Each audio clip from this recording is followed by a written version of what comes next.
O texto de Ezequiel 38 tem sido utilizado muitas vezes desde a Guerra Fria para apontar ou para se referenciar à guerra do final dos tempos. Por que isso acontece? Acho que a primeira coisa importante é dizer, Primeiro porque o texto fala de um poder que vem do norte e a Rússia tem esta posição geográfica, embora outros países também tenham em relação a Israel. A segunda coisa importante é que esse príncipe chamado Gog, da região de Magog, ele é também chamado de príncipe de Rosh.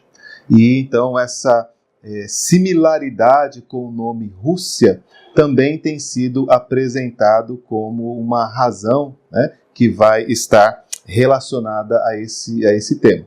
E na guerra da Ucrânia, a gente tem ainda um terceiro fator que chama a atenção, que o texto fala que este exército será conduzido pelas pessoas de Put, que na verdade é uma região e não o nome do primeiro-ministro atual da Rússia. Então, essa relação acaba sendo feita e não é de hoje. Tá?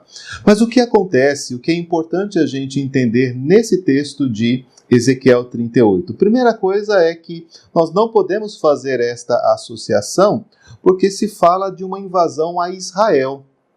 Então, quando você ouvia isso na década de 80, na década de 70, estava se falando, sim, da invasão soviética no território de Israel, os conflitos ali no Oriente Médio, e por isso essa relação foi feita várias vezes, mas como você já sabe, sem nenhum tipo de realidade final.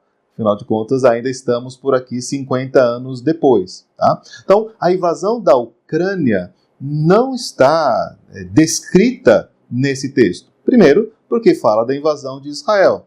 Segundo, que o texto fala que o príncipe de Rosh, ou o Gog, vai invadir um povo que não tem como se defender, que não tem como lutar contra. E a gente está vendo na própria guerra, nesses dias de guerra, que o povo ucraniano tem lutado contra, está resistindo, ainda que enfrentando um inimigo muito mais poderoso. E por fim, o texto de Ezequiel está apontando esses eventos como um último agrupamento que se fará contra o povo de Deus. Se você vai lá em Apocalipse 19, que é chamada a guerra final, você percebe que todos os povos estão unidos contra o povo de Deus. E certamente este não é o caso. E não era o caso, inclusive, na década de 70, na década de 80. A divisão do mundo em duas grandes potências, ou os conflitos e interesses econômicos contrários, mostram que o mundo está muito longe de estar unido contra o povo de Deus. Guerras e rumores de guerras, diz Jesus, vão acontecer por toda a história. Mas ele nos lembrou no sermão, lá nos evangelhos, no sermão apocalíptico nos evangelhos, ainda não é o fim. Se queremos esperar pelo fim, o que devemos fazer é pregar o evangelho. Esse é o sinal do cumprimento de todas as profecias.